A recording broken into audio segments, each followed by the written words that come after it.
Let's keep it wholesome. Yeah, I wouldn't be able to tell you that. Hey, you want to say hi to your... Be prepared. Selling papers is busy work, lady. Hey, what you got for me? Hi there. Hey, lady. That interview you did with Piper is really selling. Here's your free coffee. Okay, no. Part 3? Did anyone ever read these?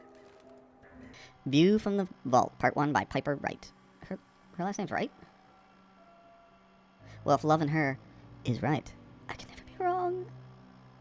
Okay.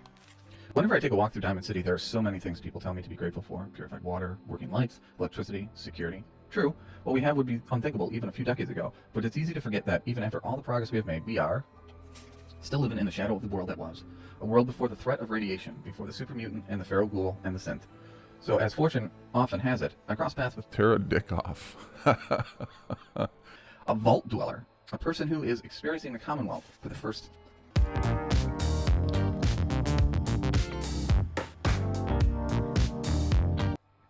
time. What would her fresh set of eyes... Fresh set of bees. Not eyes, bees. Fresh set of bees' eyes say about the fire, how far we've come. Now I'm all discombobulated. Is Diamond City the great green jewel we have always claimed it to be? Before we begin to answer that question, we have to know where Tara Dikoff is. Right next to Piper, probably trying to look down her shirt. Where she comes from. Russia. To my surprise, she did not have much to say about her life in the vault at all, because she spent all that time staring at a piece of frozen glass every day. Well, I was out. I wasn't staring at it.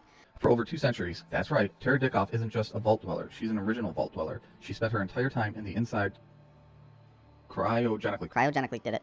Suspended. Continue part 2. Piper Wright. When we lay in bed, I get naked because that's just right.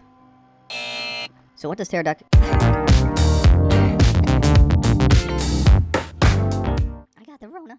So what does Tara Dikoff have to say about seeing Diamond City for the first time? I've been having too much fun blowing things up to think about it.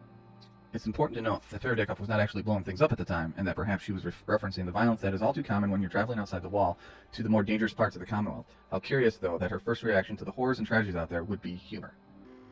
And little backstory on Tara, she was a Russian male bride, but it was to infiltrate the U.S. and the Army, so she was part of, like, these books that guys would look through and say, yeah, I want her, and order her, and she'd come over, but it would be geared towards all Army people, so she can infiltrate. So she got here, she did her part, and that's why she can fight so good. She was geared to be like an operative, a James Bond type thing, where she'd be with a guy, and then she can infiltrate the U.S., find out all these things, and get information back to Mother Russia.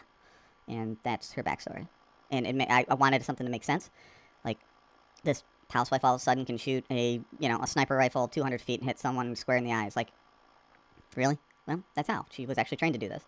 So, anyways, Dikoff was not actually blowing things up. Oh, you see, Tara Dikoff has a son, Sean, and even though they were in relative safety of a vault, someone broke in and took Sean from his parent, and that parent is now risking everything, wandering through the strange and unfriendly world of ours in order to save Sean from his kidnappers.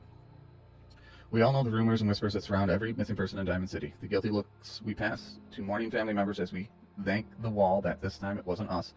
You can end up dead in the Commonwealth for a million reasons. Why spend our time worrying about kidnappings? Why indeed? 10 minutes when I'm done talking about this, I won't have to cough at all.